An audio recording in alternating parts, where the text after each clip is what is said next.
Blessed love and peace in Rastafari. Um, there's a follow-up joint for the previous joint as we upload the joints and download the joints and joint. That's the joint. Um, Talking about American kinfolk. Um, there's a press going on.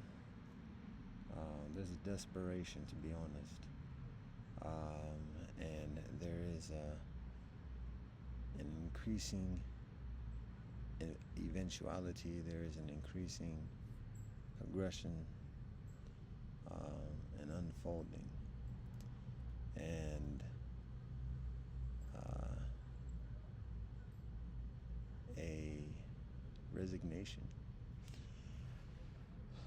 So positives and negatives with that, because there's uncertainties, but there's also opportunities, and there's also healing, and there's also, well, I'll keep it at that. So there's evidence and there's a vibration of the increasing resignation within the convention of American society. It's not a victory. It's just a continuation, but it's increasingly evident, and there's increasing desperation. And desperation, it actually gets the attention of outside predators. As I said, there's only a few options. Either the United States takes proactiveness in terms of changing itself, new constitution, divide the provinces, and break the thing down to a manageable size, proactive, and that option is just going low like this. Second option is to invite and open up the doors for the United Nations, for there to be a proactive managed dismantling from outside. Severe, just too much pride. It's too much. So that's very difficult. The other one is just allowing it to happen from outside. Allow the takeovers. Allow the law, by the ways of the law, letting foreign entities buy up provinces, buy it up. The United States at auction.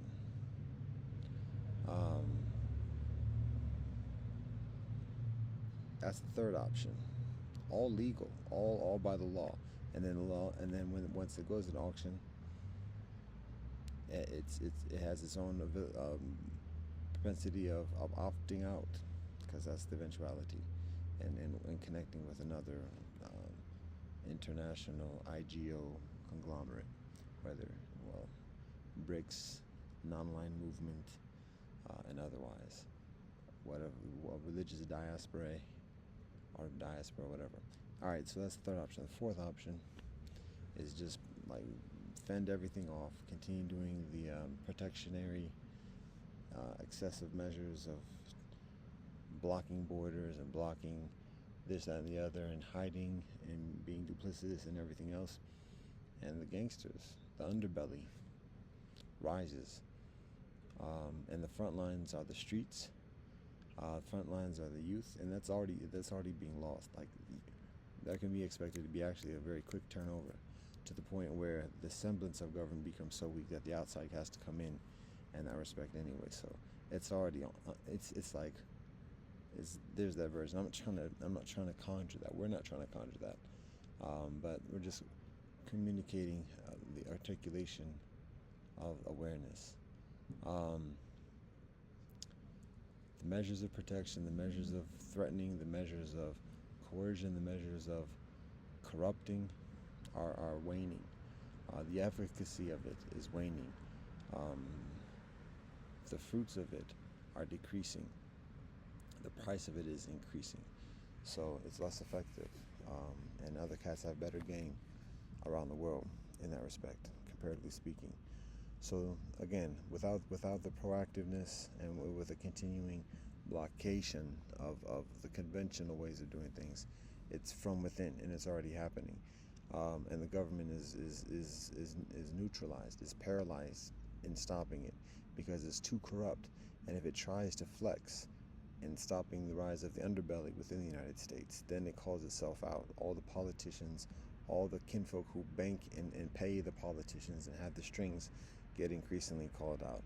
And because that's the liability of flexing authority. When somebody's calling somebody else out, they get called out, and they become further target for scandals being revealed, and everybody's enveloped in it.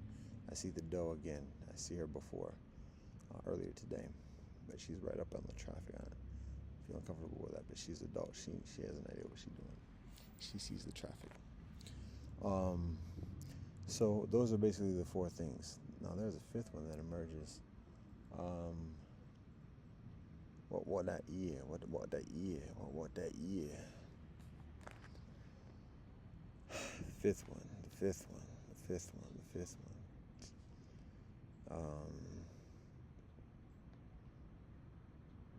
Ignore, pretend, buy off. C, options 1 through 4.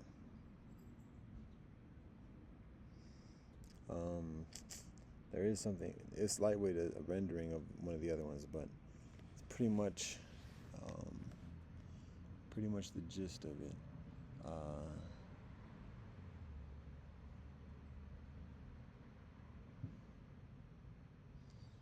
The pandering to youth. The youth are corrupt. The children aren't going to save the United States. The children are not going to save the United States. It's not happening. It's not happening. There's not enough of a rootedness. There's not enough integrity and honesty. It's too much corruption. When we talk about the judgments within the dreaming and within the heavenly realm, and additionally, the children don't have enough. It's not on the children. It's not the children's obligation anyways, but it's just not enough. There's a lot of children on this earth, and it's amazing. Just having a reminder of what honest conversation is, what honest people are. It's the vibration is so much different. I feel it when I go to Denmark, even though I'm being literally. It's a pledge process. I'm going through hell when I'm in Denmark. It's tenacious, it's stressful, but at the same time, there's an honesty of, like, at least the people here are from here. Like, the people with their prejudice, it's okay if they're prejudiced. This is the homeland that they can be prejudiced. And I've already said when kinfolk are holding on to foreign technology, and that's lessons that kinfolk have to learn. Here she is. Where's she at? There she is. Miss America. Right there. Look how beautiful that is. That's beauty. That's beauty right there. I got too many vibes going on. You betcha. That's legit. Miss America. Legit. Am I tripping? You wish.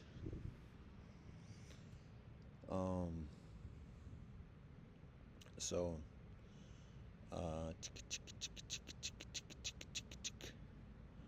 that's the 4 joints. There's another one.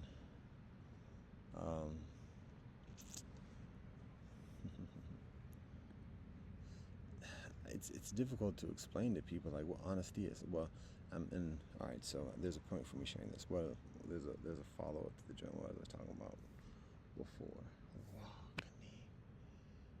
It was so important. I have to record it over at the 22nd hour of the day. It's actually 20. It is the 22nd hour, but it's approaching the 23rd. 23.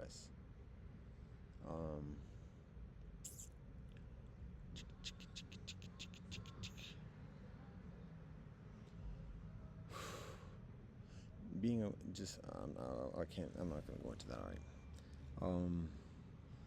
there is a response to something I view whilst I'm here. I guess it's the alternative to doom scrolling. But there's something else.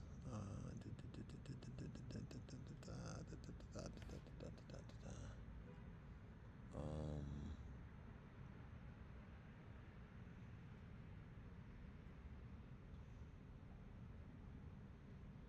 hmm.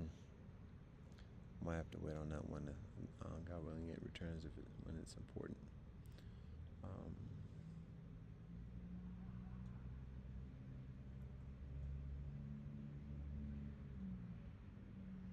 I'm observing the dough, and I am observing behavior.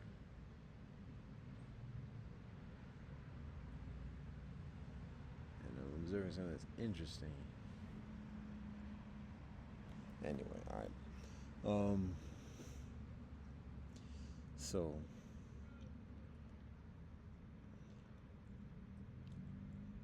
I already mentioned about the interaction earlier this week. I already provided a follow up for that joint. I provided the follow up concerning the basic mathematics. Um, it has something to do with the four things I just mentioned in terms of what we observe.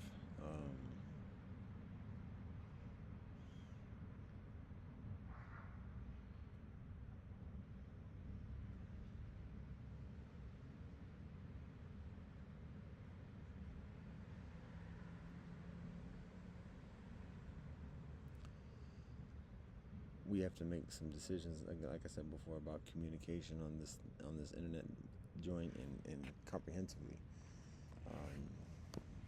including economics, because again, a lot of the methodology. That's actually the other thing too. Is like we're noticing again the basic things we've been using for utilizing for years is it's like slowly being cut off, and we've experienced this before. Like when we were becoming further like effective with our votive co-op and like preparing like bigger steps, all of a sudden like things get pulled out from underneath, blockade.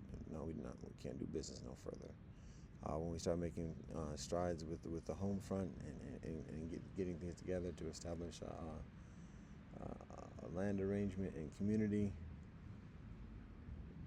reversal of previous agreements and otherwise. And so now we're experiencing something similar, whereby basic things like Google Voice, email, and otherwise, where we're able to effectively, expediently communicate with kinfolk. Now, things are gradually. It's like a suffocation. Things are gradually being shut down, or not working, or not transactions not going through. And additionally, so it's decent actually. So, but we have to make decisions and adjustments accordingly. But it's also evidence of like the desperation, the fear, the weakness being revealed. And that's the other thing also. When those tactics are employed, it reveals the insecurities of the practitioners to other predators.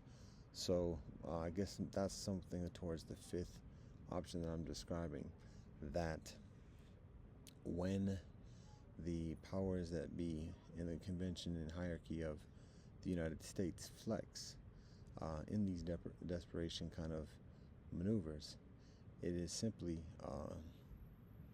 a revealing of vulnerabilities to outside predators, competitors, bosses that are pulling the strings within the United States, and additionally. And so it further precipitates the unraveling of convention of the United States. That's not the objective. It's not even the source, and it's not the end. But there is an immediacy within this. So this is what we observe.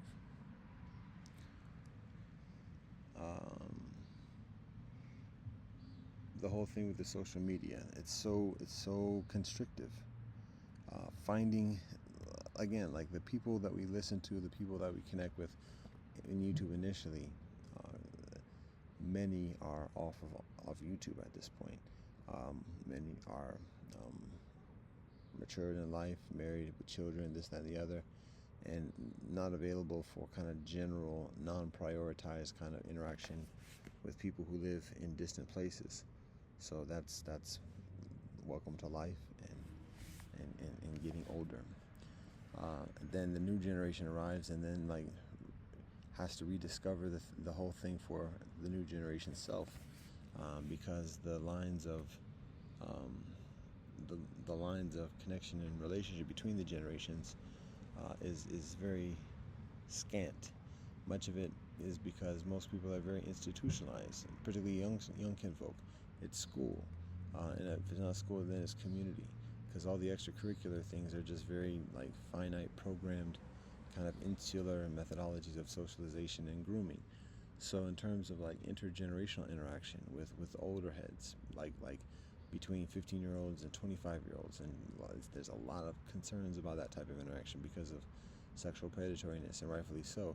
But it's particularly only of concern when the chaperones, the adults, ain't got authority and ain't got like connection with the people, and don't have a strong relationship, and thus and rely upon those methodologies of hypersexualization and otherwise as motivation for participation in the programming. So to leave 25-year-olds with 15-year-olds, it is concerns, because we know what the 35-year-olds and 45-year-olds and 50-year-olds have done and are doing. But when there's accountability, when the 35-year-olds grow up with the 25-year-olds, and the 25-year-olds grow up with the 15-year-olds, and da da da da, then there's further strength and continuity and trust, because 15-year-olds need that guidance of 25-year-olds and 35-year-olds, and that's just the nature of life, and guidance, and village, and growing. So now there's the benefit of endeavoring the recollection of the intentionality of that articulation, amidst the parades progressing within the proximity. So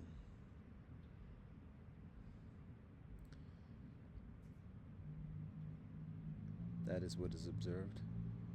A lot of dissonance, a lot of searching, a lot of cloud coverage, and it becomes intentional. All right, so I've shared some of the basic. I'm trying to think of what the particular point, the follow-up is from the previous joint, that there's a consideration of sharing beforehand, that I abstain from sharing beforehand. Well, again, still trying to work on recalling that. In the meanwhile, I will respond after a lot of baiting, and amidst the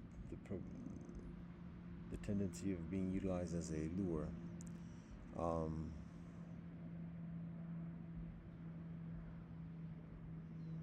I will respond to the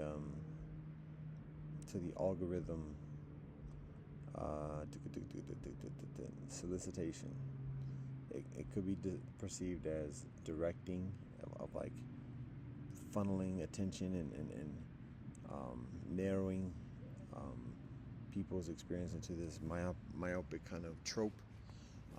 Because like I said, that's what I was talking about. I was talking about the YouTubers and the new generation, after 6-7 years, kind of reinventing itself, or having to reinvent itself, and finding out how to get things done, and how to connect with people, how to build conversation, and how to build a community, only within that span of 5-6-7 years.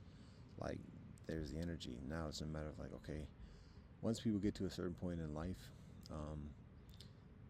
a lot of that individual like energy and autonomy and strength is dissipated. People, in order to like continue on in this game of life past the age of like 30, 35, this and the other, people have to be attached to collectives. People have to be attached to communities, and work with people of ilk, whether it's religious, whether it's cultural, whether it's corporate, whether it's just living next to a neighbor and agreeing to not agree and talk to each other, but like bring out the heavy guns if somebody else different comes along. that's a lot of the experience in the United States.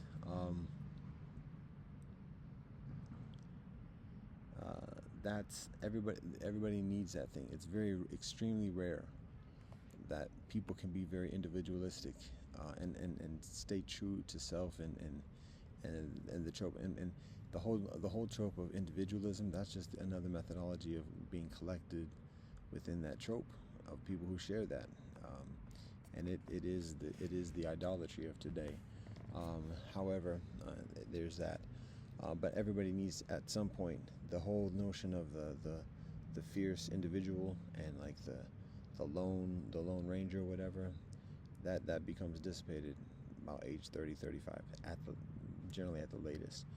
People have to attach to something, and attaching to something, they're attaching to an established narrative, they're attaching to an established politic, an established ideology, and otherwise. So that's the nature of life. And for mixed kinfolk, what happens at that stage is that there's very infrequently an established methodology of being that way, and so that decision is often a matter of like, oh, where do I fit in? And it's one thing to say that at 18, 20 years old, when there's a lot of multiculturalism around a person. Yes, there's a lot of pressures and a lot of stigmatization and still a lot of insecurity and everything else like that, but there's a lot of opportunity for connecting with a lot of different cultures when one is at university, high school, even just young person, and going to the hangout spots and whatever else.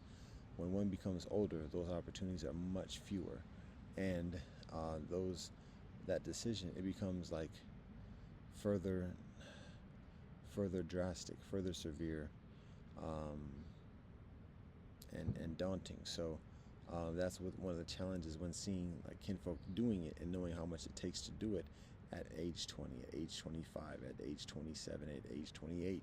But by the time it gets to age 30, kinfolk's got to settle in and make that job decision, and like they put it off for a while. Maybe try to go to grad school. Maybe try to like do a trip and like find oneself, or do a new shtick or whatever, or try to like level up a little bit in terms of income, and find somebody who's going to be willing to settle down with that type of lifestyle.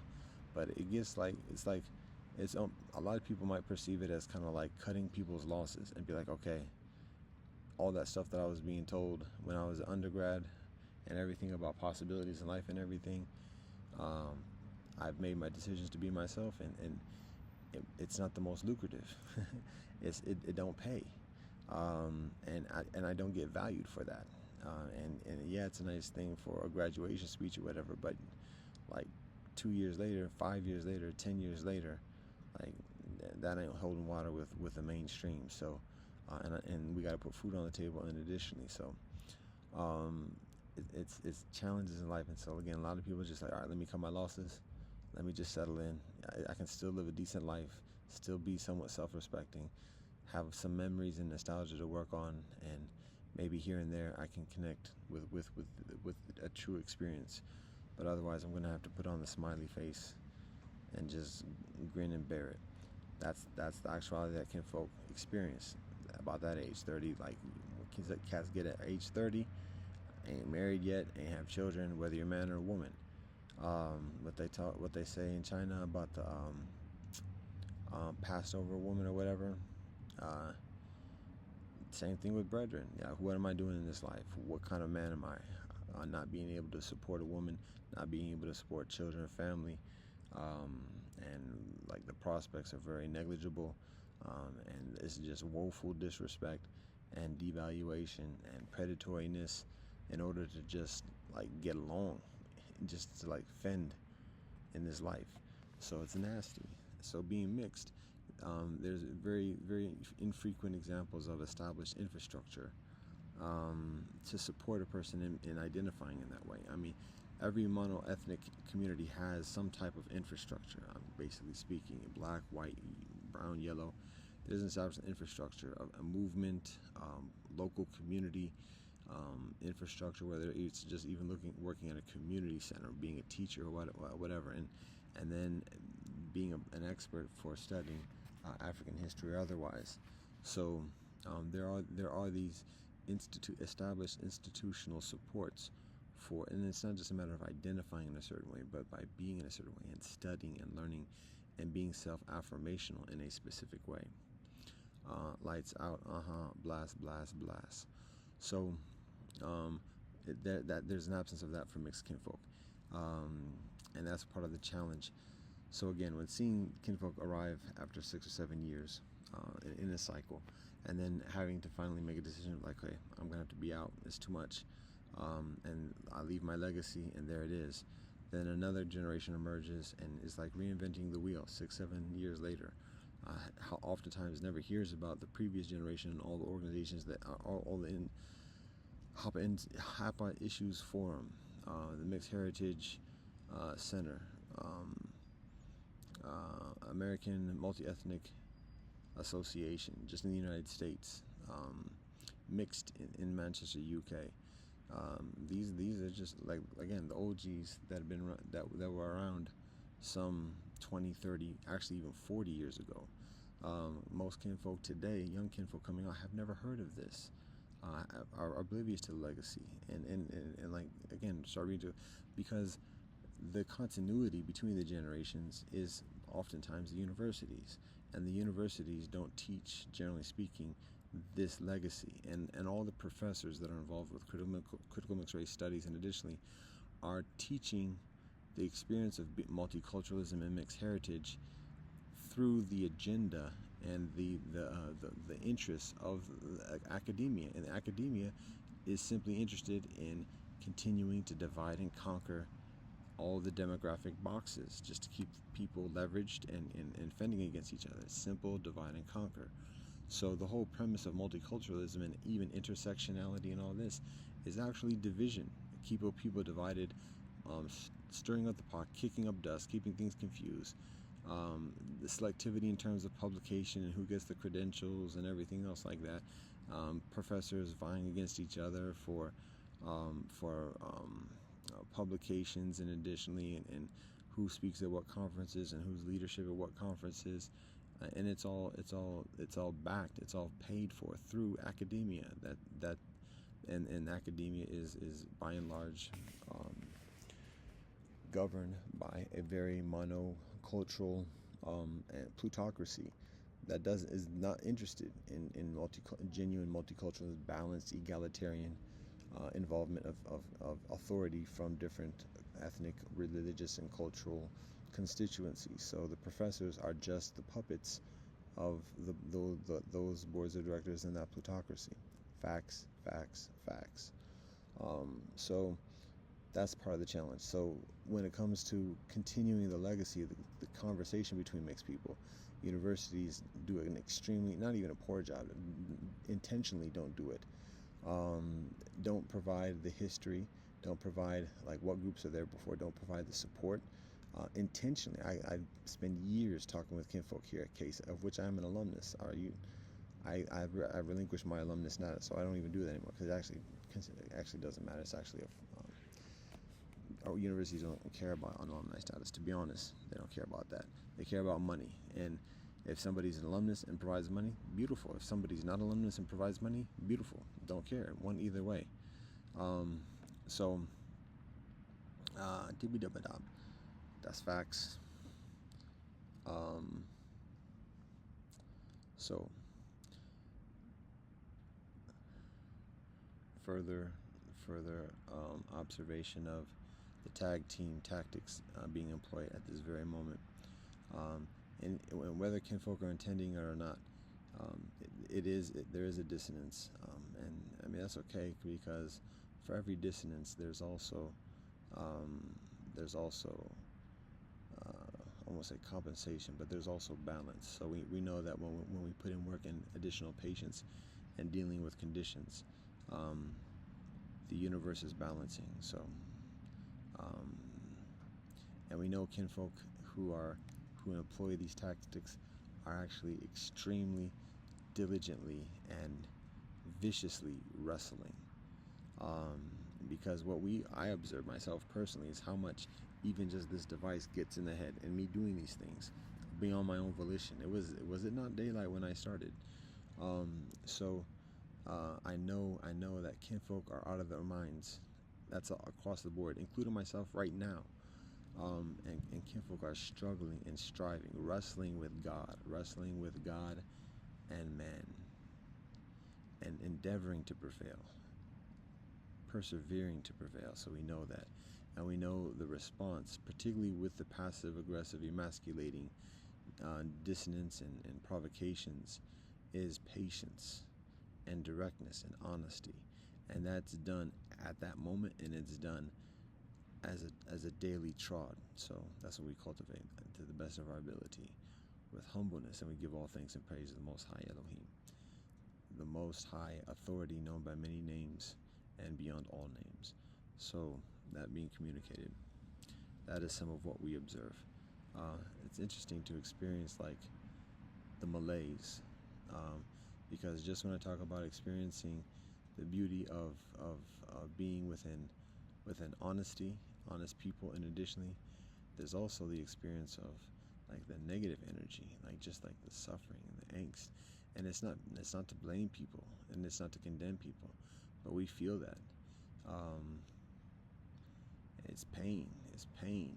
Like it's palpable, and we know like there's healing that's being done with that.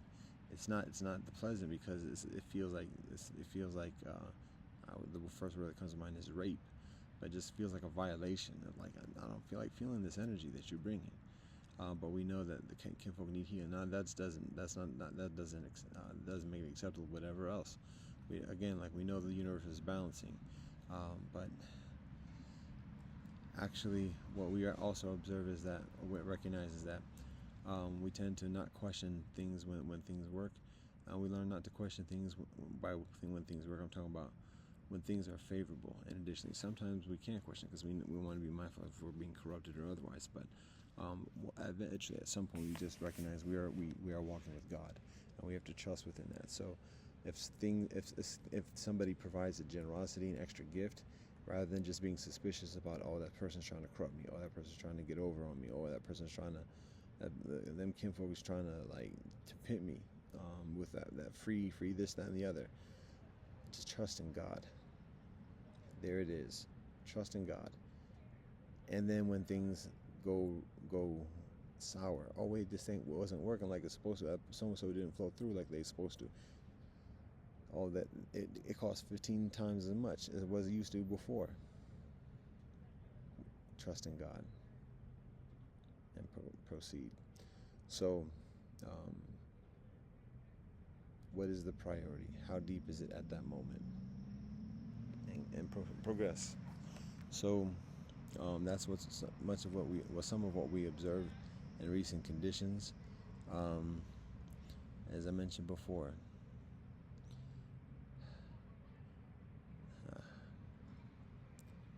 citizenship. All right. So what we observe concerning the internet, as I was talking about, like being funneled into a certain tropes on the internet, and it's difficult. Well, I keep on going to this. I was talking about the change, the exchange between generations, 6-7 years thereabouts. It's frustrating to observe that, to be involved in that generation after generation, directly, particularly personally, for the past 3 or 4 generations, for the past over 20 years of these cycles. But even before that, when I started getting involved 24 years ago, 25 years ago, when graduating from law school, I learn like what goes before us. And I study about the agencies in the 90s and the 80s, and even into the 70s. Since then, there's few, because that a lot of the organization and the public advocacy additionally initiates, to be honest, with affirmative action. And it's not a matter of affirmative action precipitating it, because it was happening anyways. The 60s, hippies, free love, and flower children, and additionally social consciousness awakening, civil rights movement, and additionally the people of this society are become increasingly intentional in being reconciled with each other. So interacting, marrying, having children, and additionally, so the organizing just naturally flows from that. There are legal precedents that make it further we could say it makes it easier for people to do it, but it just makes it easier for the convention to like continue because it's happening one way or the other. And so the laws, when they make these things, people want to celebrate loving, but loving was happening one way or the other. Don't celebrate loving, because the government need loving further than what the people need loving. Serious? You heard that now? Okay. So it's a bigger favor to just, it's like everybody's doing, and then so the dictator says, well, I'm going to officially declare that this and this is legal now. Oh wow, fantastic! Let's seriously celebrate now. So it's like they just say that so they could stay in power or try to stay in power. Um, so, anyways, but the organizing in the United States happens in the 1670s. But even we can look even beyond that. We look at the Harlem Renaissance, look at the Civil Rights Movement, look at Ralph J. Bunche, Langston Hughes. I mean, the legacy of mixed kinfolk on this continent is strong and rich. Much of it is claimed by kinfolk of African ancestry, and rightfully so. But when kinfolk are honest, Frederick Douglass, Booker T. Washington, W.E.B. Du Bois, Martin Luther King, even, blah, blah, El Hajj Malik Shabazz says it directly. We know that. So that's all mixed kinfolk right there. Patrick Healy. I was about to say Haley. That too. But Patrick Healy. Anyways, so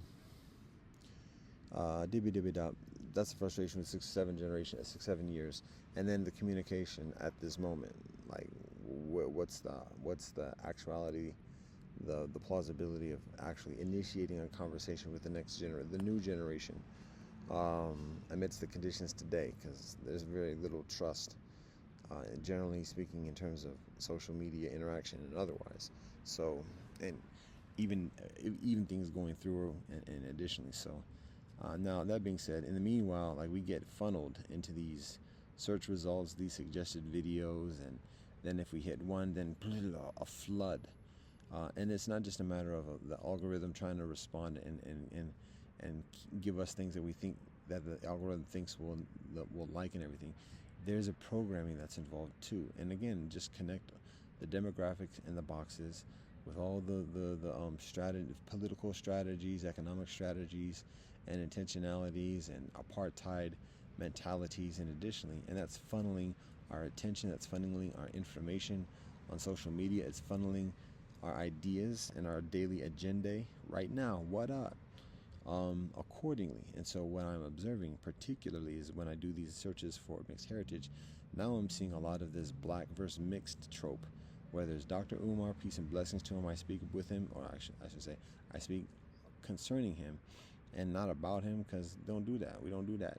I reference things he says, invite conversation, but it seems there's little motivation for the circle around him to organize a reasoning with me, because much of what he communicates seems to be very much entrenched within the status quo of the United States. And as strong as he is in being pro-black, again, they're kinfolk who are selected by the hierarchy of the imperialism to be the official rebel voices, as long as those rebel voices direct the people into futility.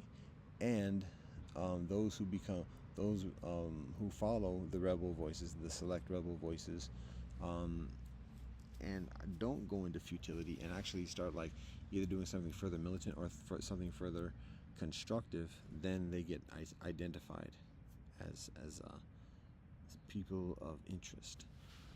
So I could be accused of being the same thing.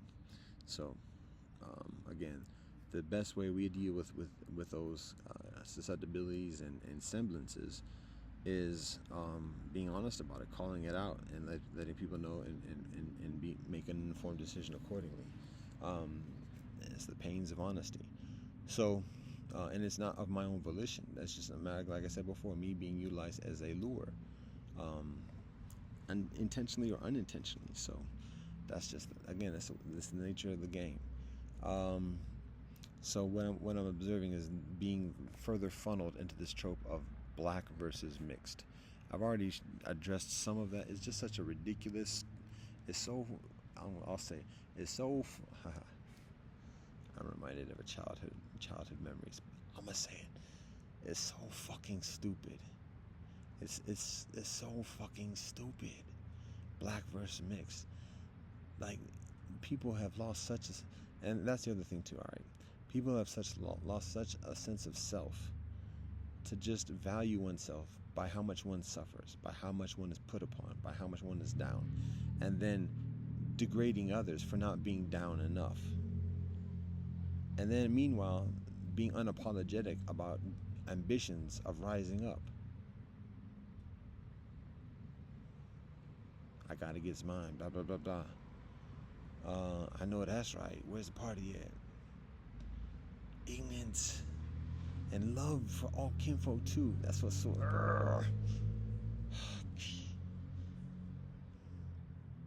Ain't nothing like it. So, again, the solution is just knowledge of self. Learn about ancestry. Stop hating others. Stop hating yourself. Learn about yourself. Be strong to learn about yourself. Let go of the poisons as I look at this device, and additionally, let go of the poisons as much as possible. The mental poisons, the physical poisons, the heart poisons, the spirit poisons. And remember the healthy, remember the healing. It's slow and gradual and constant and fertile and scary because it's fertile and deep. So that's the solution. Learn about ancestors, learn about language, ancestral languages, learn songs, stories, rituals, connect with that. Wear your clothing, speak your language, love yourself. That's the solution.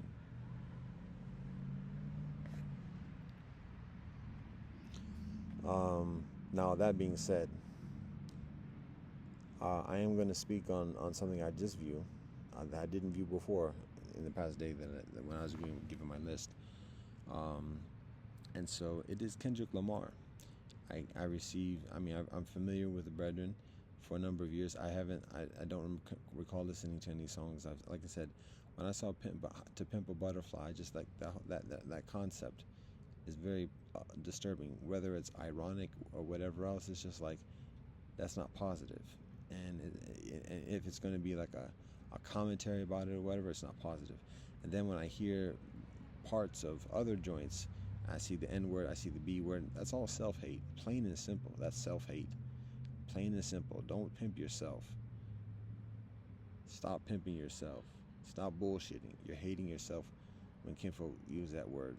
For others, for self, it's an term endearment that degrades and devalues because you can't do it to anybody else. And so you just say, oh, that's my da-da-da-da-da. And then you're all together as a solidarity, but as long as you the HNIC, so to speak. Or what do we say? The he watch, the he witch. I think that was the other thing too. Oh yeah, that was it. Okay. Kinfolk of European ancestry, always having to be in charge. I was speaking about something that recently, like always having to be the he witch, whether it's a liberal or a conservative. Being a he witch, the head whitey or head white in charge. And at least on this land. I mean, and they actually went traveling abroad too, like the HWIC. And it's a huge weight. It's a huge stress to have to be in charge all the time that other people of other societies don't have. Why? People do because that's the nature of the republic in many ways, in democracy. But at the same time, people have monarchies, haha. And people can still fall back on that. Oh, I'm just a subject. Let the king worry about that. And so don't have to worry about that. And don't be in charge all the time and have an answer for everything and be in control of everything and delegate everything, whether it's ordering food at the restaurant or if it's answering the questions about theories of relativity. Have we gotten further cliche than that? Probably so. But for the meanwhile, we're going to just utilize that. But that's the challenge, because that's the presumption of the type of authority that people of European ancestry on this continent have at this very moment, continually, whenever, and that's the fear, and that's the insecurity, that's the anxiety, that's the duplicity and the falsehood and otherwise, and it's unraveling, because now can folk just go to a device and say, One second, please. AI. And when doing that, people are replacing themselves. That's replacing oneself. Redundancy. Um, and there's that. Um, so that was one of the other things I was thinking about before this year. It's a very severe affliction to have that necessity of being in charge all the time. And there's racism in Europe. There's racism in the Middle East, and it's deep and it's severe. It's cold. It's callous. It's like unfeeling, even much further in the United States. And much in the United States, much of it is just fake. It's either just belligerent and ignorant, and just like use up the shotgun shells until they run out, or it's pimp, it's fake, it's smiley, it's gaslighting, it's rapacious, it's extortionist, and otherwise. So it's one of those joints, and but at the same time, there's always that need to be in charge, because there's at that moment there's no other option. So it's like if it's not, it's Little Bighorn. Um, so it's a lot of stress, and people just put it upon each other and just keep on, and that's basically what happens. Because when people run out of answers, then they just insult, then they just get into just like devaluing somebody. If they can't figure out like a genuine answer to a genuine question, you're stupid anyways. Why you ask that question? You're always bothering us. Like, why don't you go? You funny looking. Blah blah blah blah. I hate those kind of people anyways. Blah blah blah blah. I'm never coming here again. Blah blah blah blah blah.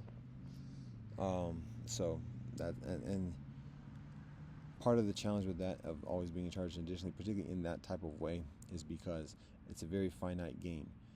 It's a very rigid game. There's very little forgiveness. It's high stakes. It just gets higher and higher and higher. There's little room for forgiveness, and additionally, and it's even less room for forgiveness on other lands. I've been and I felt that, and seen it too. So actually, there's further room for forgiveness in the United States, but it's still very severe and it's very rigid. Um,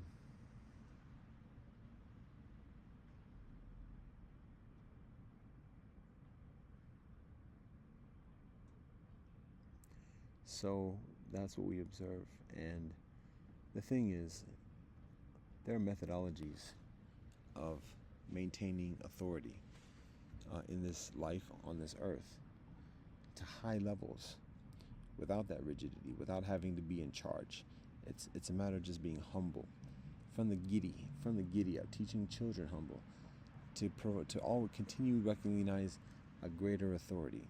Some people do that with ancestors. Some people do that with like the the trope of the government or the country. Like in the United States, people talk about um, the founding progenitors of the United States, the framers of the Constitution, additionally with reverence, and additionally, and that works as long as people are buying into that. The children are buying into it. But once people like start hearing about the stories and it's like finding truth about, it's like, nah, I'm not buying into that. You got anything else? Nothing else before 1776? Well, you know what? We're gonna have to find something. Oh, you want me to listen to the Greeks? Well, we don't know about that too much. Peace and blessings to the Greeks, but that's also a code word for sodomy and further. So Romans similarly. So that's pretty much what America offers. There's Judeo-Christian, but that's one of the reasons why people come over here in the first place. One of the reasons to escape that.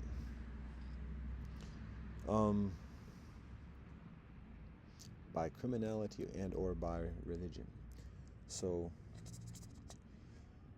there are methodologies of authority to, again, value ourselves with humbleness, with honesty, with compassion, and to teach that with our children, to continually recognize a greater authority beyond ourselves, God, prophets, progenitors, ancestors, sages that have further honest narratives and principles, further enduring, tried and true principles, and thus now we don't have the onus of all that weight and authority on ourselves personally to have the answer, or otherwise we can refer to those teachings, we can refer to others who have the knowledge of the teachings, and we share in that authority and in that cooperation according in that respect with each other. So we don't have to have the answer right immediately. We can say, I'm uncertain about that at the moment. That's something. That's a nice question. Let's look into that. So there's flexibility, there's honesty, there's trust, and yes, when we resign ourselves to the authority of somebody else, we leave further vulnerability of our children following that other person. Increasingly, not absolutely, but increasingly. However, when we are honest and genuine and enduring and diligent, like we're looking at the answer up ourselves and continuing to study and finding out, well, you were talking about this, but how about this topic right here? Emphasizing things that we do know significantly within, emphasizing the comprehensive skill sets that we have. Well, I missed that answer over there about history, and yeah, Rabbi so-and-so had that answer, or Imam so-and-so had that answer, or Guru so-and-so had that answer. But you know what? Hey, let's go play some football. Oh, you know what? Let's go sing some songs or whatever. And it's not a matter of competition, but when like reeling in one's own kinfolk, one's own children, and additionally to respect and value parents and elders in the immediate family and in the immediate circle. Let's diversify the skill set and show the children what else we can do, what else is valuable and fun. It's not just a matter of being fun, but redeeming and significant. That we can do. We can dance if we want to. So we can sing songs, we can make jokes, we can tell stories. We do the things that we do, and we do it regularly. The rituals again. Hear that before? The rituals, season in, season out. So that's the flexibility. That's the momentum we share in the authority. It's not a winner take all trope. It's a cooperative trope. It's a genuine and sharing trope, but it's also a modest trope. It's not an ambitious trope of takeover, conquest, numero uno, or otherwise. There's only one numero uno. How about that? And we are all part of numero uno. Numero uno is within each of us. Numbers. All right. So that was one thing about the we. What's it called again? The he watch. The he witches. And again, that goes to like drive-by statements. People are just trying to like, oh, there's that uppity so-and-so. Let's go do a drive-by statement. Put that person in check and show him up in front of everybody else. He's not gonna have anything back to say. He's not that quick. If he does, he's gonna trip over himself. Oh wait a minute, he said something clever right there. Oh, scratch that. Don't do that again. We're gonna have to reschedule that. Anyways, blah blah. I was talking about. Did I say his name already? Yes, I did. Kendrick Lamar, Brethren Kendrick Lamar. So that's the trope I'm being funneled in, and it's all my fault. I'm being funneled into the trope of black kinfolk versus mixed kinfolk. I'm doing a search on mixed kinfolk, and now I'm just seeing a lot of these search results. Like I said, Brother Dr. Kumar, no disrespect, Brother Dr. Umar, and then like I said, Kendrick Lamar, Not One of Us. That feels like the response. Even though kinfolk are probably oblivious to the book, the response to a book that was written about 20 years ago called Our Kind of People, which is about like the black light-skinned bourgeoisie in the United States. The organizations like the Boulay, Jack and Jill, Greek organizations, HBCUs, like the underground kind of like low-key hierarchy of black America that is racist against itself, to be honest, and actually doesn't like mixed people too much either, because that's frowned upon amongst the white patrons who invest in HBCUs and NAACPs and otherwise. So it's a very sophisticated, entrenched, for hundreds of years, like scene. I know. I wasn't a part of Jack and Jill. I know kinfolk. I hear. I see. I observe. I am a member of a Greek letter organization. I do attend an HBCU. I am in the mix. In terms of like being in the black bourgeoisie set for many years. So I know the scene, and I know the institutions. I know the network. I know how it works. there is racism, there is favoritism, there is a self-hatred that emulates the European, not even European culture, but just American culture. Howdy, we're getting some rain now. So I'm familiar with that, and there was a book that was about that too. Our Kind of People was called, by somebody who's raised in the Northeast, and going to the privileged, quote. There's no such thing as privilege, it's pimp. But going to the elitist universities and working at a golf club undercover. So then writing a book about well, anyways, I think actually that might have been a different book that he wrote. But it was a book. It interested me because I was right in the middle of that at that moment, of that scene and that experience, and some of the stuff I didn't hear about before, so it was interesting. Anyways, so that was Our Kind of People, and I was like, I said 20 years ago. I'm talking about 30 years ago. What am I talking about? That's 30, almost 30 years ago. That's what we talking about. All right. So now when I hear Not One of Us, and in the trope that I'm talking about, and I'm hearing about his beef with Drake and Drake being mixed and Jewish, and additionally, I'm just like, again, divide and conquer and ignorant shit, stupid shit, so fucking stupid, and everybody attaching their wagons, the old heads, Dr. Dre, and whatever. It's like everybody is so like in the system. It's so ridiculous, and like it's so like the actuality check. And peace and blessing to Dr. Dre. Do I sound like I don't mean that? Do I sound like that's just something I say? I do say it for me to be mindful and check myself about how much negativity I speak about others. But there is a responsibility of calling things out, and even calling people out, and balancing the messaging for whomever and however and wherever and whenever this reach kinfolk. But when I just saw one video, well, I'll say what it is. So I haven't listened to what Brethren Kendrick Lamar says. I know he's extremely popular for a long time. I know many people love him and ride or die with him, so to speak, and even literally. So I respect that. I understand, like, kinfolk has intelligence. I've said that before when I was listening to Biggie Smalls. So much intelligence, charisma, and lyricism, but at the same time not saying anything, actually saying that something negative.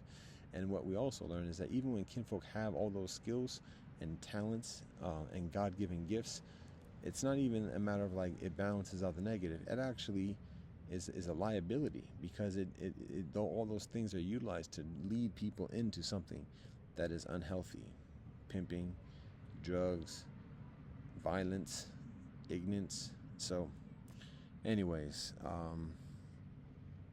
when we hear some of what Kendrick Lamar shares over 10 years ago thereabouts, we're just like, we let go of hip hop a long time ago. I already gave that spiel just recently, just in the past day. So don't even give ear to even kinfolk who sound like they might say something, because again, we know too much about the mechanics. Who's distributing them? Are they part of the label? All that's just undermines any type of message, and so we recognize the whole trope of like grooming celebrities, grooming somebody to make it big, whether it's hip hop, whether it's sports, or whatever else. That's not a skill set that is very translatable to what the emergency needs are within the hood.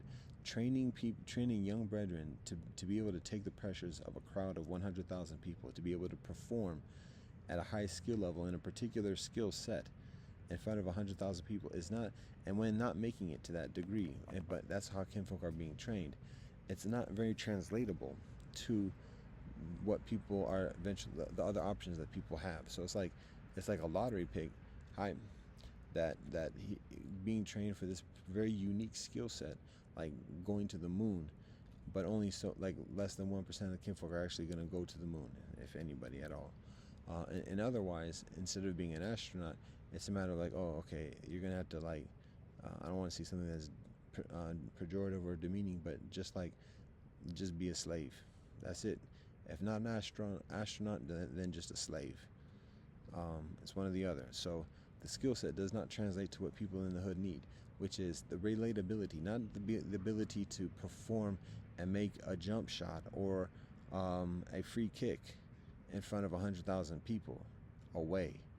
It's a matter of being able to relate with people, being able to look youngsters in the eye, tell a story, be engaging, capture the attention and the imagination and the trust of young people eye to eye and respect, and tell the story, and for that story to be healthy and to share a lesson and principle. That's the skill set that kinfolk need, and that's something that requires training and development, and a lot of that is shared in sports.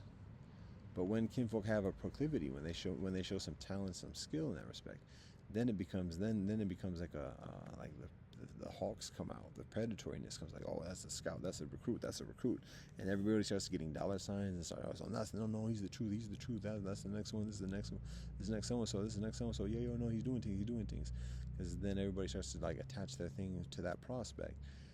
But the skill set and the grooming for the kinfolk, because look how the kinfolk are groomed. I talked about the skill set, but also the livelihood in terms of how to live life. What the kinfolk are groomed to be is isolated, not to trust the people around them, because they're all going to be money grabbers and everything else like that. So you got to leave that life, and now you have to just trust agents and lawyers, and doctors and coaches, and maybe a woman that will let you have it eventually at some point, and maybe select members of your family, but only to a point, and that's it. Leave the hood, leave the kinfolk, leave your heritage, and just ride this train as long as you can and be thankful. So, and do a commercial deal. That's it. And so that's how people are socialized. That's how kinfolk are groomed. And even if they don't make it, then what? They just prepare to be isolated from everybody. They got cut the first year, rookie season, minimum contract, and now what?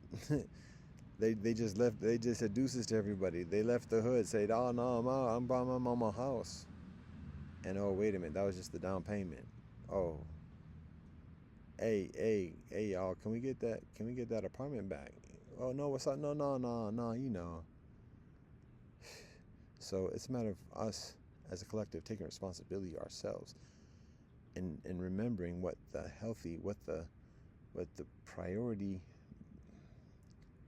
benefits are in this life, the priority purposes are in this life, and what the priority needs are in this life, and how we provide that for ourselves.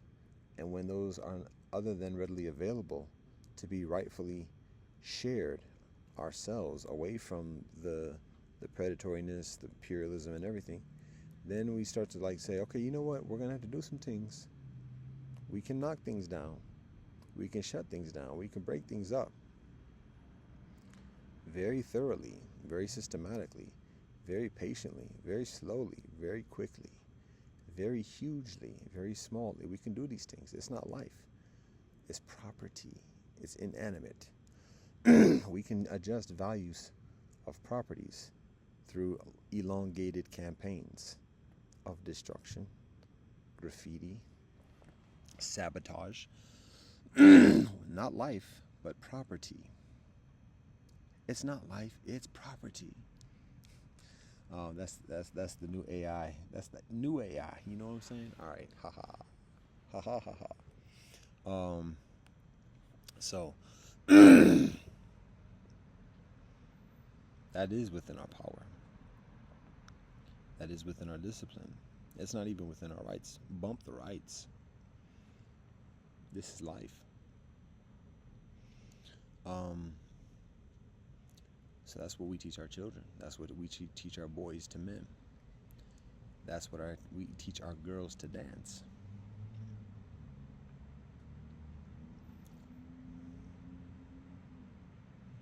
Humble, righteous relationship.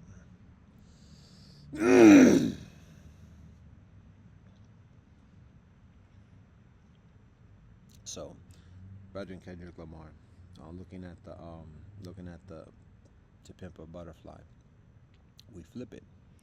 To butterfly a pimp, what that mean? To teach a pimp about himself. Simple as that.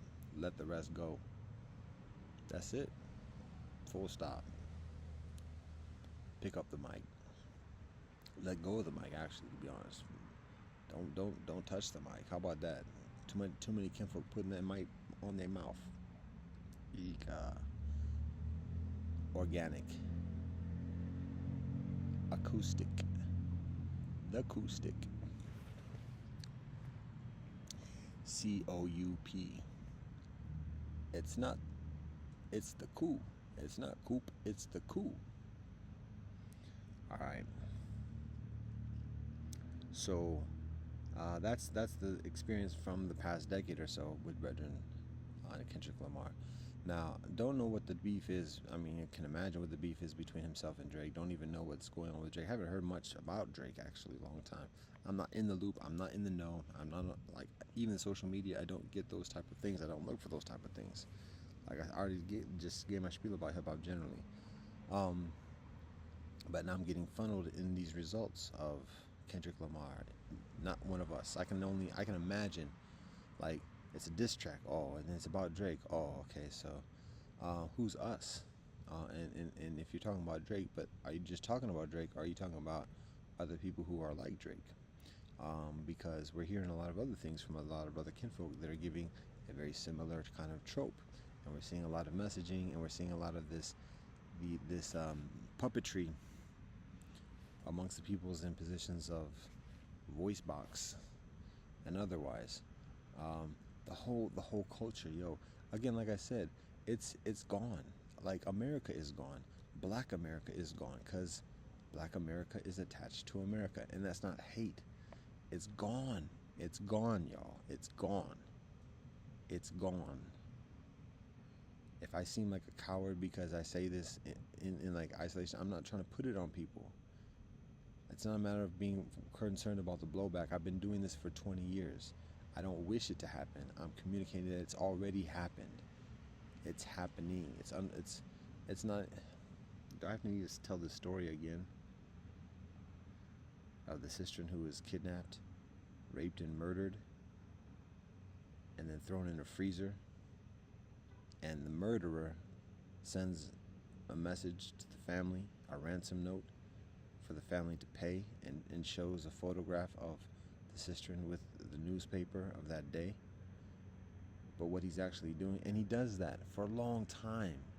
I don't know how, it might have been years that he does that. Keeps her in a freezer, and then periodically, maybe after a year or so,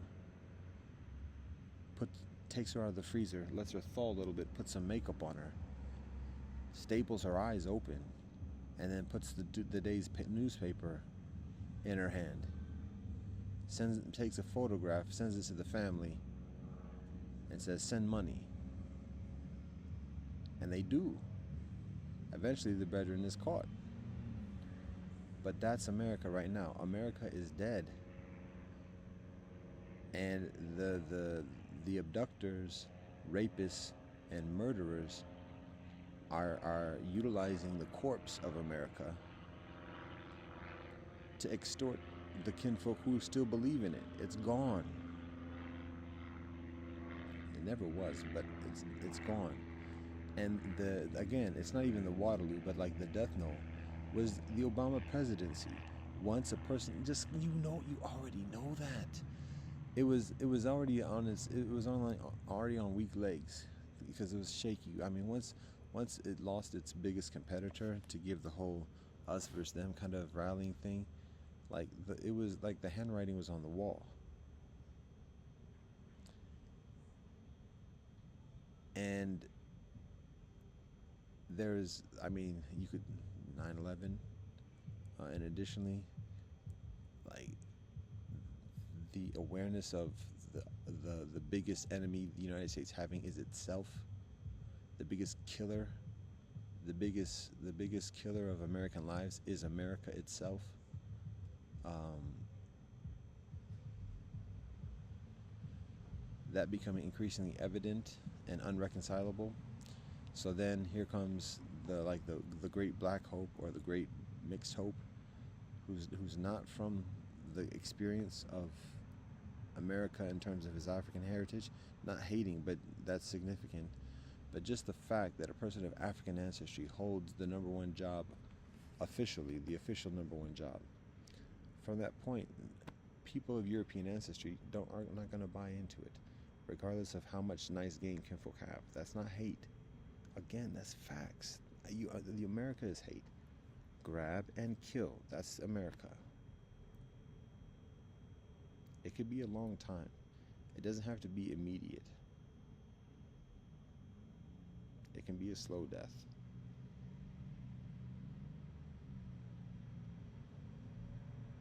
It can be a slow grab, but that's the role.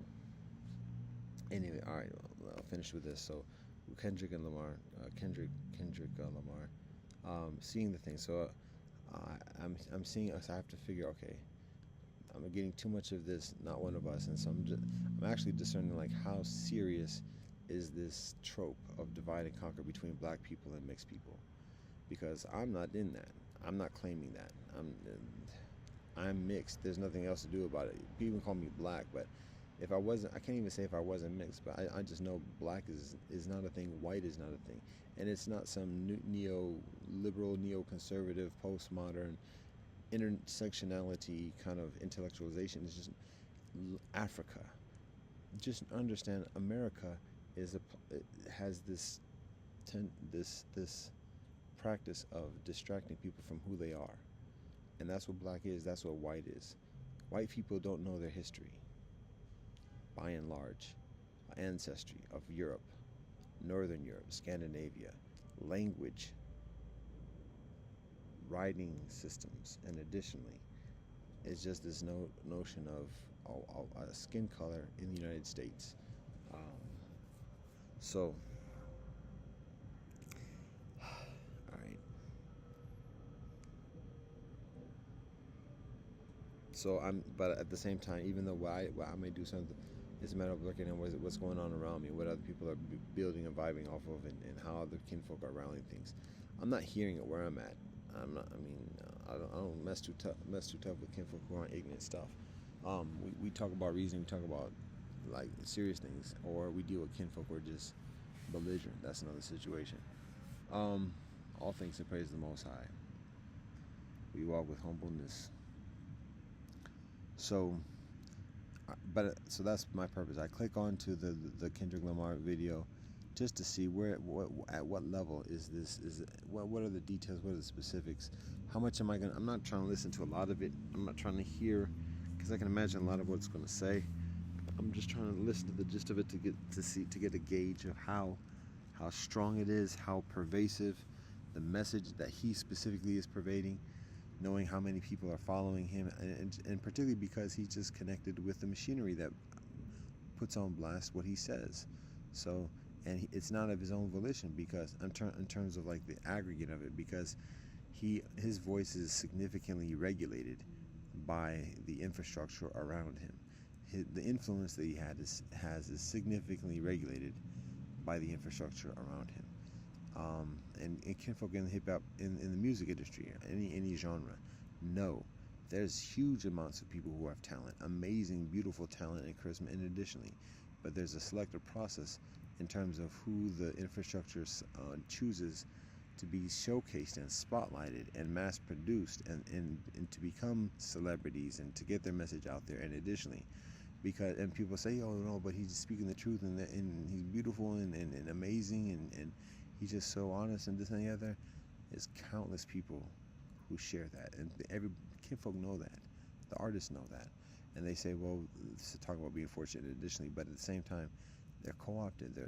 And don't want to speak derogatory, but we have to call the conditions out. So the solution again is, drop the mic, unplug, get acoustic, learn a traditional instrument. Oh, here comes the rain again. Learn a traditional instrument. Learn how to make traditional instruments. Sit in a circle, a small circle. Teach people. Tell stories. Build relationship. Build trust. Take that bank that stacked up and get land. Establish a village. That's the solution. Now we're seeing lightning flash, flashy flash. All right, it's getting late now. We're at about an hour to midnight now. Fantastic. Already an hour into this joint. So let's finish with this, with the brethren Kendrick Lamar, with peace and blessings to him. So all right. So now I'm about to say something that's a little bit personal, and it's not the purpose for sharing this is not to get at him. It's not peace and blessings to him. May he be successful in life. May he have awakening, and strengthen his relationship with God, and devote himself even further to a path of righteousness and altruism, and utilize the gifts that he's provided for in this life from God to even further inspire people in finding genuine long-term solutions. Peace and blessings to Brother Kendrick Lamar. That being said, this is what I have to say just in responding to just what I see. Like I said, I haven't seen much of what he shares. I know he's very popular. J. Cole, same thing. Drake, I know that. I'm not even listening to Drake because I've heard some of the things he said, and I can see like what he's about. And I see a lot of the criticisms without hearing a lot of his music. I just see how he presents himself, and I don't have to listen. I'm not hearing a lot of what he's saying. I don't know what he's saying at the moment, so I'm not speaking to that. J. Cole, I think, as I understand, also being mixed. Drake being mixed. That might seem like allegiances. Jewish people might perceive me as being allegiance with Drake because of that too. I'm everybody. I'm the earth. If anything, I'm telling you about Audio Pharmacy, as I mentioned before, but I've told you the epitome in our estimation about hip hop, in hip hop, in the game at all, since the beginning to this day, and unaware of anybody else that's like of the tears to be discussed about at this moment. And even then, those epitome, the whole thing is co-opted to just perpetuate futility. So we're not seeing the solutions from the hip hop kinfolk. So we're looking elsewhere. We're looking to traditional music, people who are going to their roots and just being simple and honest, and not even being independent. We're talking about kinfolk who are in their communities, and just, again, we'll give you the example of Moseb. It's an Ethiopian traditional music group. Now, we know very much. I know very modest amount of kinfolk, but what I see perform concerts in front of their own crowd, families listening to the music, genuinely performing and appreciating it. So that's what we're listening to. Traditional music, particularly young people learning and knowing their traditional music, traditional traditional instruments, traditional language, traditional songs, and creating new songs and renderings of music from these genres. Learning their drum, learning the old school instruments from their ancestry. That's what we listen to, because hip hop is not doing it. The electronics are not doing it. The electronic beats is not doing it. The digital DJs is not doing it. Anyways, me being allegiance with any kind of person or MC today just because they're mixed, again, it's very simplistic and it's ignorance. So that's, again, and at this point, that's UK, South Africa, across the board. We're listening to traditional music. China, India, Ghana, we're watching the Adawa, we're watching the Boboro, we're learning the traditional dances. Let go of even breakdancing. Now we know what we do listen to be honest, is HBCU marching bands. That's still further close to the roots and the community experience. And additionally, so keep talking out the side of your neck. And that being said,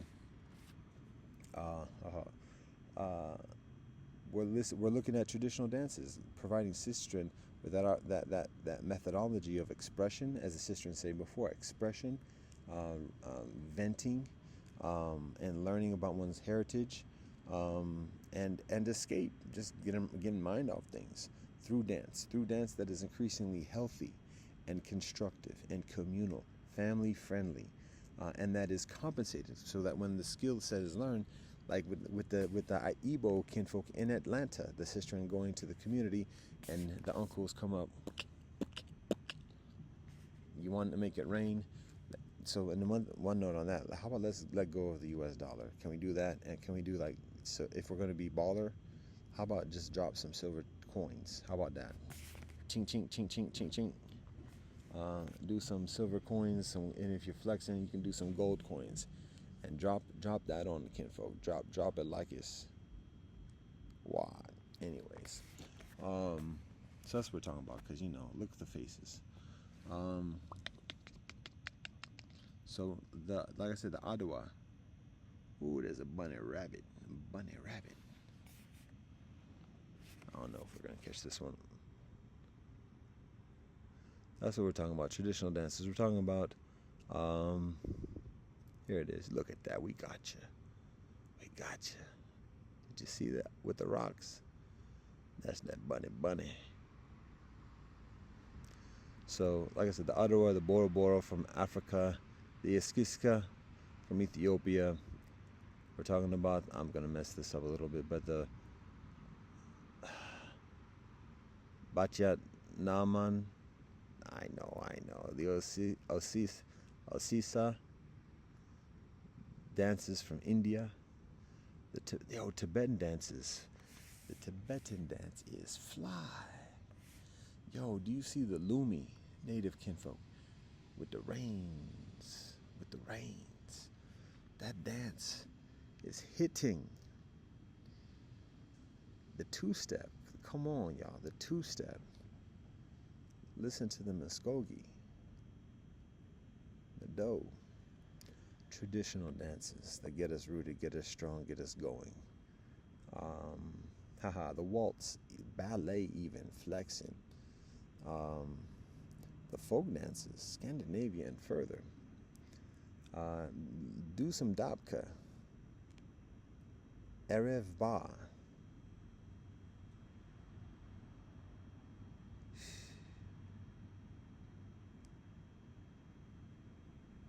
The Zorba joints. We can even flex with some flamenco. Come on now. We can do the Zulu front lines.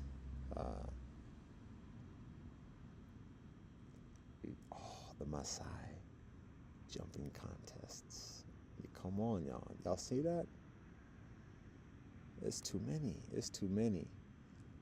We don't need all that. That's so wet. Don't need that.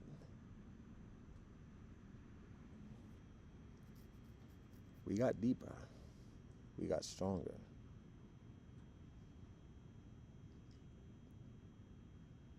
The samba. Ooh, that's borderline. Borderline.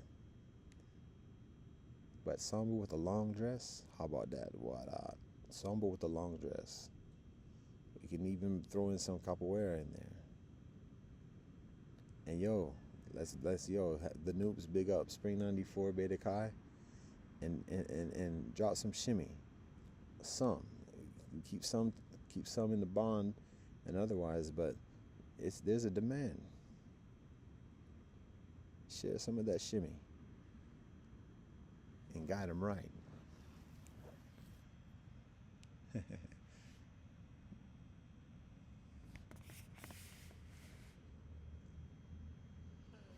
So, traditional dance, traditional music, that's our solution. Now, that being said, I'm still addressing what I'm talking about with Bread and Kendrick Lamar. What I was about to get to say a few minutes ago before I get into that Oasis. All right. Now I'm gonna share that story right now.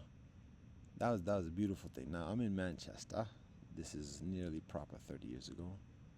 I'll be specific. This is actually nearly 28 years ago. Manchester, again, first time in England, studying abroad, studying overseas, and B's and A's. And I remember very distinctly, I'm 21 years old, just turned 22. Tupac just got hit. I'm bumping that when I'm overseas at that point. And Nas featuring Lauryn Hill. Amidst Sade and Tricky. Seal. Oh, come on. I'm starting to go memory lane now. So that's what I got in my earphones. And I remember like going on a tour with my classmates around Manchester and getting an introduction about the city and life in Manchester. Oh, you got to support United. We've got a club United. You either got to support City or United, but let me tell you, it's United. Okay, where's Old Trafford at? All right, put that on the agenda. Done. Hallelujah. Now, one of the other things we learned is about Simply Red. That was funny, learning about Simply Red. Yeah, I know Simply Red. Wait, what? I probably knew he was British, but still. Um, and then, wait, he's from Manchester. I never heard of Manchester like before went to Manchester. Like that was the first I ever heard of Manchester. Always London, Oxford, maybe Edinburgh, Glasgow. I've heard of before. Liverpool, obviously the Beatles, and like places around London. But I never heard of Manchester. Birmingham, maybe that sounds familiar. I thought it was in Alabama, but okay. Yeah, sure. First one is in England. Okay, that makes sense. Never even heard of Manchester before. Barely heard of Manchester, New Hampshire before. But Manchester, England. Where is that? How big is it? Is it gonna be? I'm young and I'm like, is it gonna be big enough? Is it gonna be nice, big enough city? I'm trying to like be baller. I just want to go to London, Manchester, but Manchester is beautiful, amazing. And so now I'm learning about Manchester on the bus, doing the tour. Tell me about Simply Red is from here. Oh, interesting. I've heard of Simply Red before. And then, oh, that's where Madonna was, the Hacienda. Oh, okay, all right, okay. But the thing about Simply Red, now he's a person of European ancestry. He's proper British English, red hair, ginger. Um, but he does like R&B, and the reason one of the reasons why I know Simply Red is because he would be played on WZAK here in Cleveland, Ohio. That's the black radio station, the black radio station here in Cleveland. Growing up, 80s, 90s, when I'm growing up, and I heard Simply Red. Holding back the years. I could always do that on key. I'll keep holding on. This is even before, what's her name? Um, Been around the world, and I. It wasn't Biggie Smalls that first said that. It was a European sister from England. So, anyways, I learned about Simply Red and started saying, oh, wow, there's kinfolk from Manchester. Okay. Now, all that being said, point for all this is that one of the new music groups that's coming out just at that moment, they're like just dropping, is from Manchester. And they started getting popular around England, big time, and around England, and even starting to get big in the United States. I never, probably didn't heard, don't know if I heard about it before. Maybe when I got the album, did I get it when I was in Manchester? I don't think I got it before. But anyways, I got it at some point, and I listened to the music. Um, but the thing is, like going to the club. I remember specifically, we go to one club one time, and when that song comes on, which one was it? Well, first of all, the group is called Oasis, and there's Champagne Supernova. But the one I'm talking about is come on, we know that one. Um, Don't Look Back in Anger. That's the one. I think that's the one. When that track comes on the dance floor, everybody's dancing and dancing music and everything else. Like then when that track comes on, like everybody just goes oh, and it wasn't like at the Black Club when somebody people go oh and then just like dance. This one like cats stop dancing and they just start singing. They sing the entire song. Now that is not done. At least back in the day when I'm growing up, or when I'm going to the clubs 30 years ago, over 30 years ago. Um, Kid folk don't do that, cause why? What did Fat Joe say? Gangsters just bounce. Like cats ain't trying to be soft. Brethren don't sing. We're not gonna like show that we're happy or whatever. We're not gonna like da da da da da. Even if it's the club and whatever else. Nah, kinfolk is hardcore or pushing up on the shorties. That's it. So we ain't not doing no singing. I don't care about that. People don't sing no Stevie Wonder. People don't sing no Marvin Gaye at the club.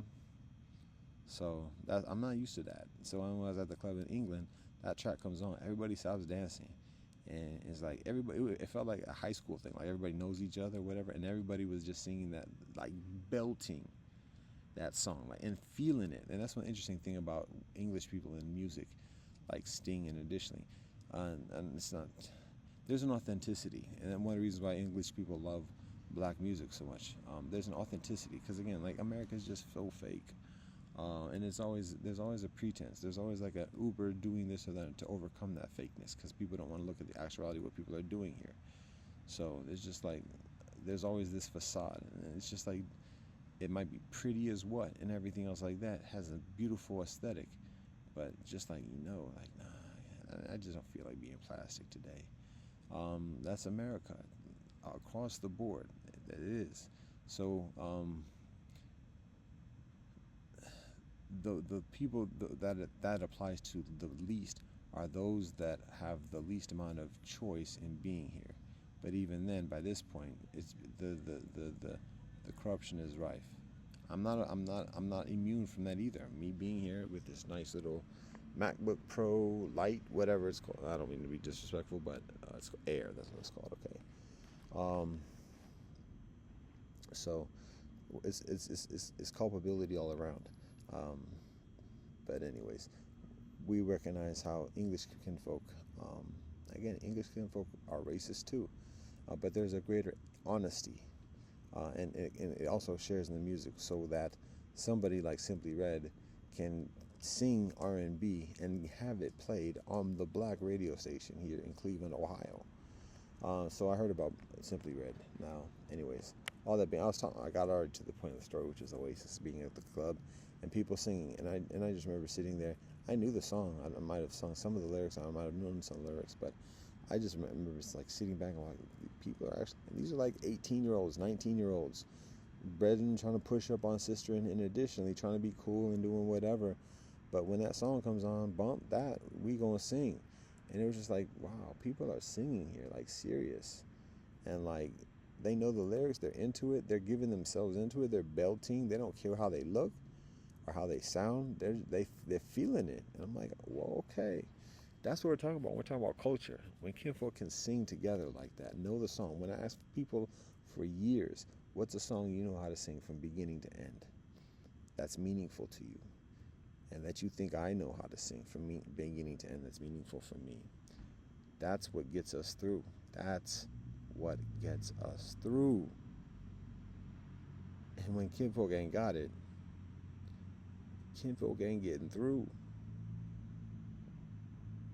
Simple facts. So that's what we talking about. That's solution. We're not talking about, yo, no, we like that song. That's my song. That's my song. Turn that up. No, you turn it up. You sing it. That's your song. You sing it. Stop relying upon the electricity. Stop relying upon the signals. Stop relying upon the service fees and devices. And open your heart. Open your mind.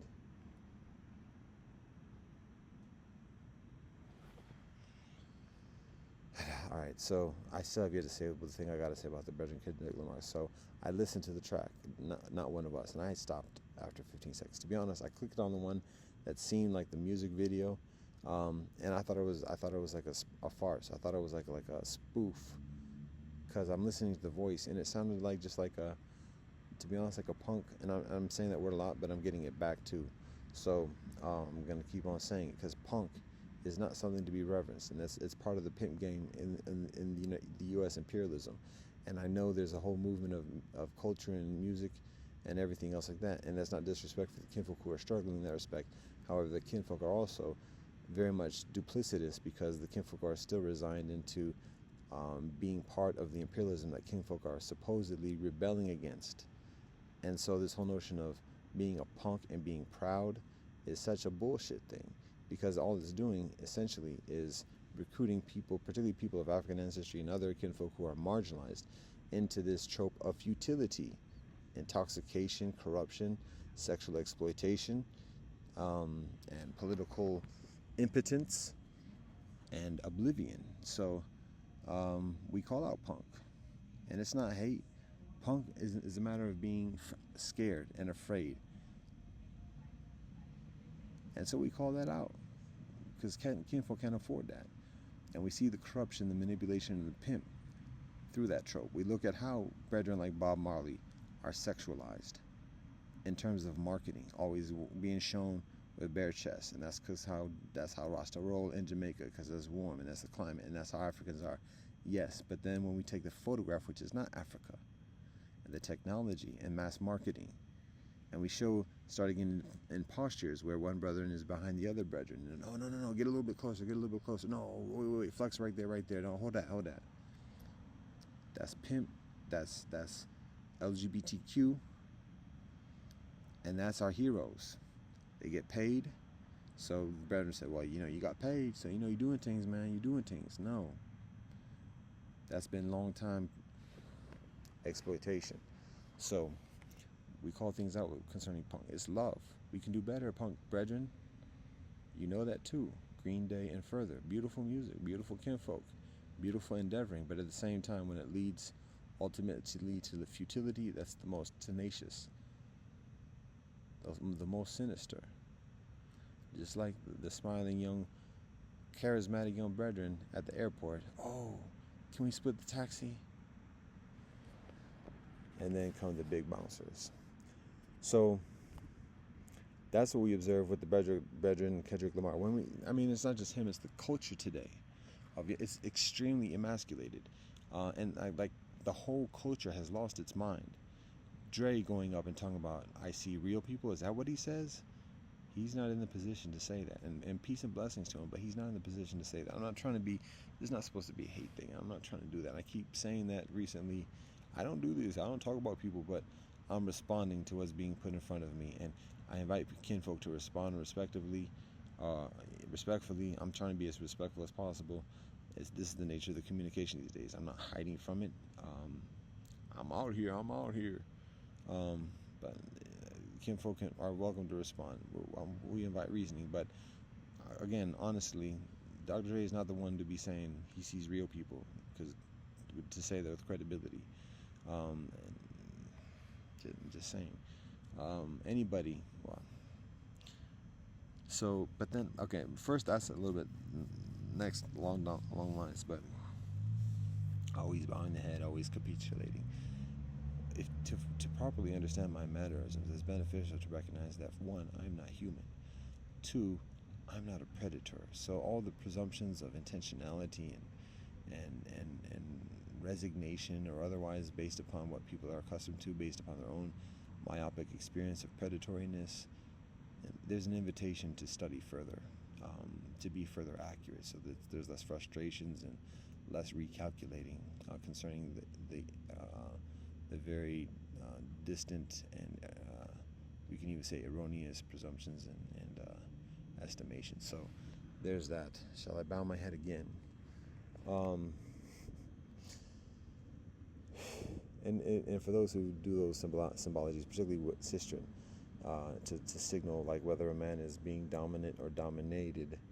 Like, so if bowing the head is a symbol of like kowtowing and acquiescing, then if somebody raises their head, does that mean that they're also communicating and establishing some superiority, or is it only when somebody else bows their head as well after somebody else raises their head? So what's the mechanics?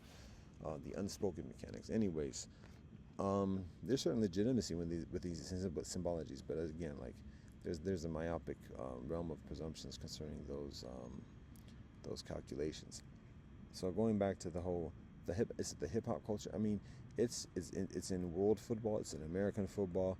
When we see the jerseys wearing pink, don't give a fuck what cause it's for. When grown ass men are wearing pink, that's intentional emasculation, sexual exploitation. And if the kinfolk are making millions of dollars, that don't mean nothing. It's teaching young brethren to be emasculated. When we hear all the voice fluctuations within brethren in hip hop and music, and additionally, we see just so much emasculation of just it's cowardice, because that's what it's imitating, and that's what the projection, the outcome, the outproduct is.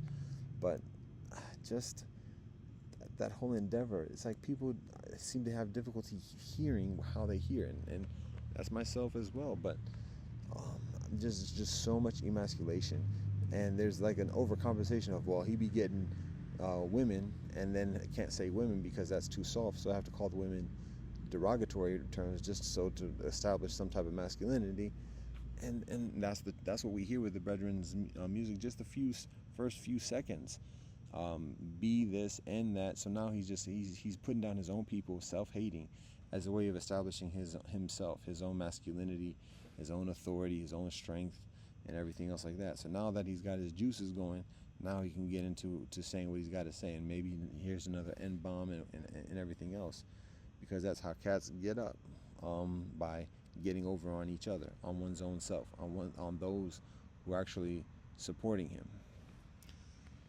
So that's what we observe.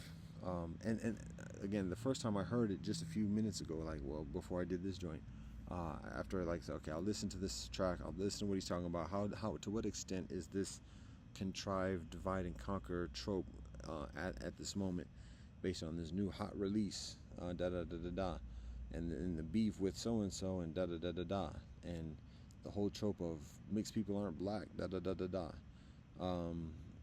So when I started listening to it, I hit the first track that I said looks like a video, and to be honest, I thought it was a spoof, because I'm listening to the sound of the voice, and I'm not trying to be shade, but it sounded like it sounded like a Weird Al Yankovic kind of thing, of like somebody kind of like imitating like a Kendrick Lamar. So I'm thinking, oh no, this is like a remake, and wow, they came out quick with that. But I guess that's how things are these days. I didn't think it was actually him, because I'm not familiar with how he sounds or otherwise. So I'm being honest. I had to. Then I listened to the live one that I mentioned. He did live performance, and he's supposed to. I don't know if it was supposed to be an homage to Tupac. I mean, people just use Tupac at this point for their own devices, and now it's getting to the point now Kinfolk are like now talking down about Tupac, because I mean, guess perhaps that's what has further cachet at this point.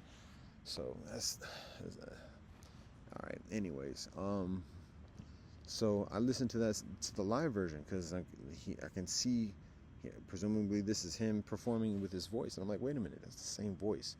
And I'm thinking again, like I know, like a lot in hip hop, there's the falsetto kind of space age kind of, but it's all emasculated, and then again, it's overcompensation by just becoming hard, speaking vulgarity and profanity and derogatory this and da da da da da, and shoot 'em up and da da da da da.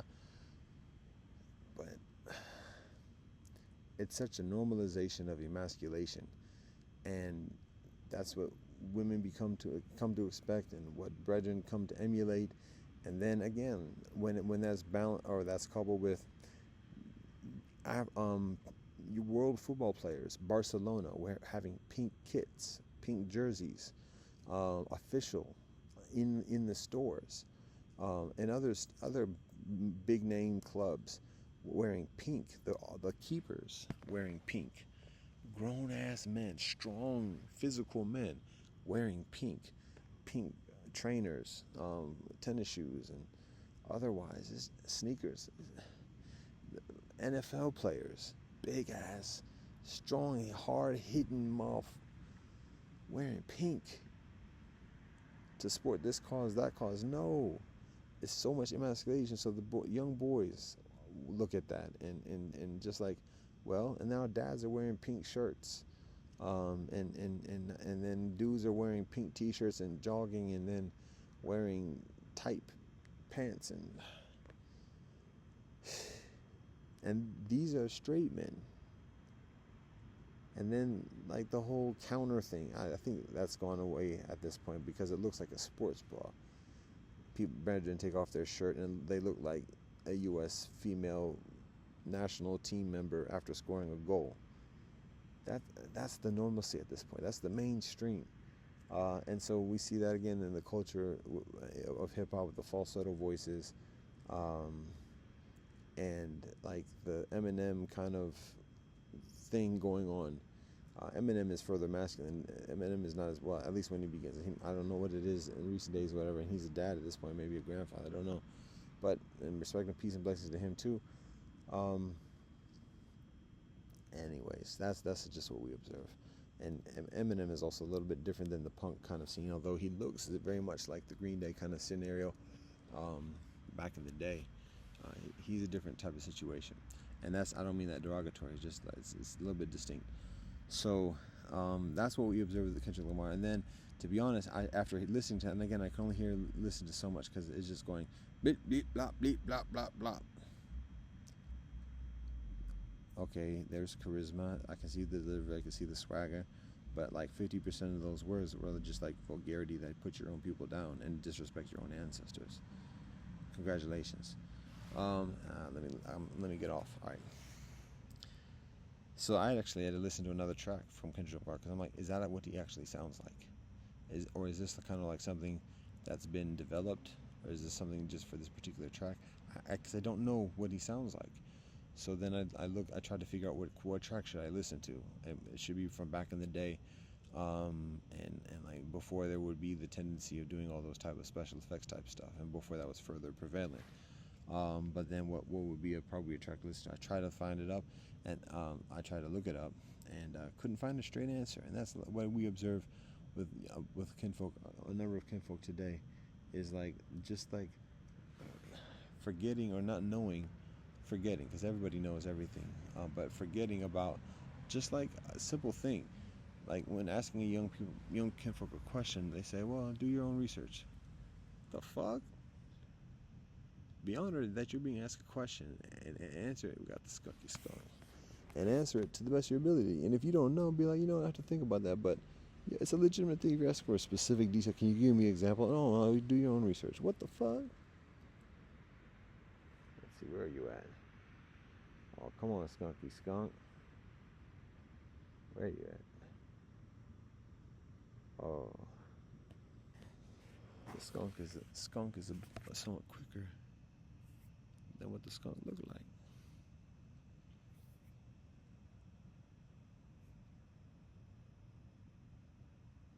A little bit louder too, unless that's somebody else.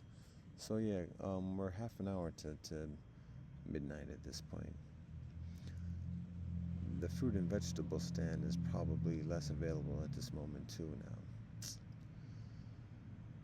No pizza, no pizza, no pizza.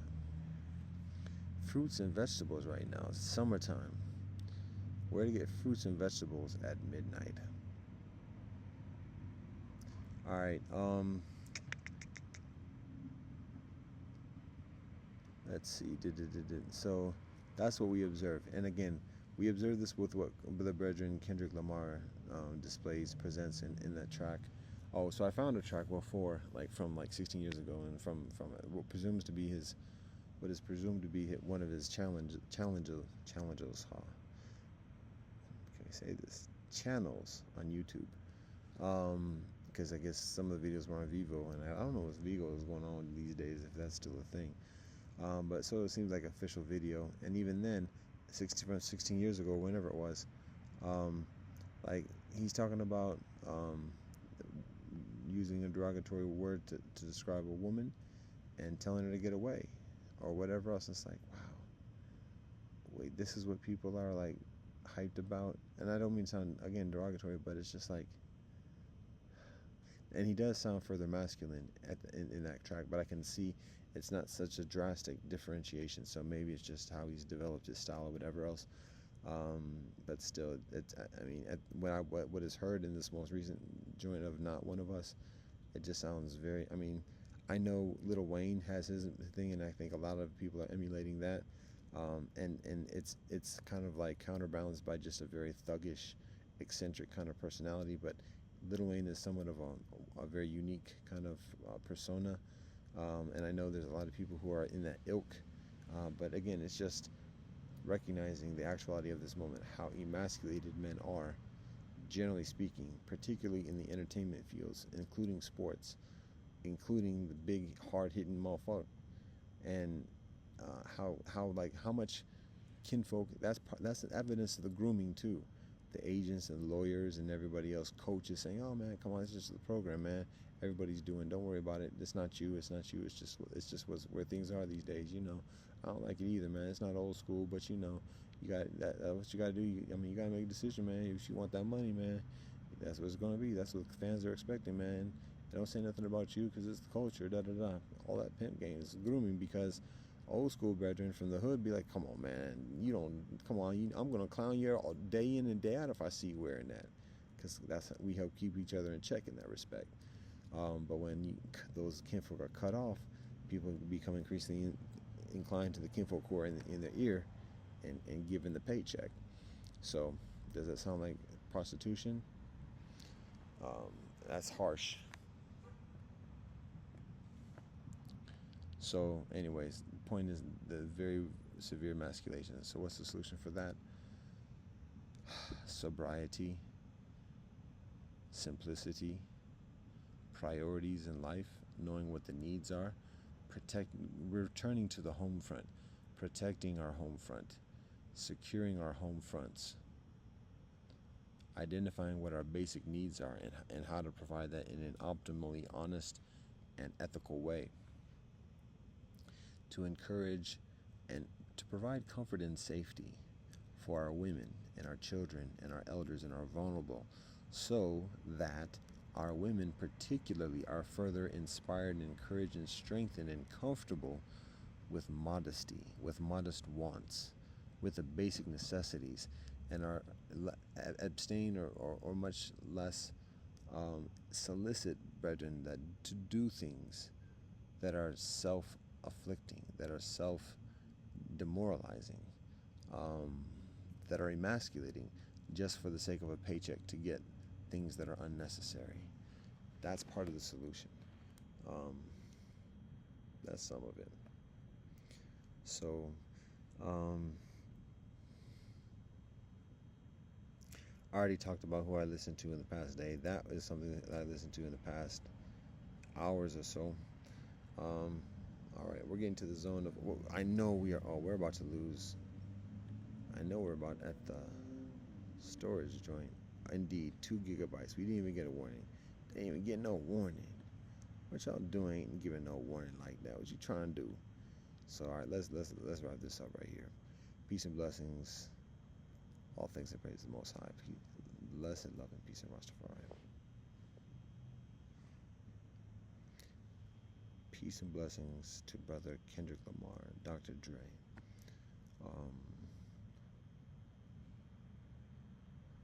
Eminem,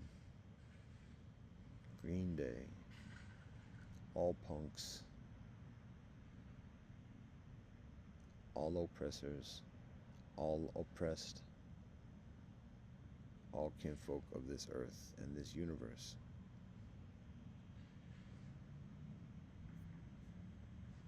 Myself too.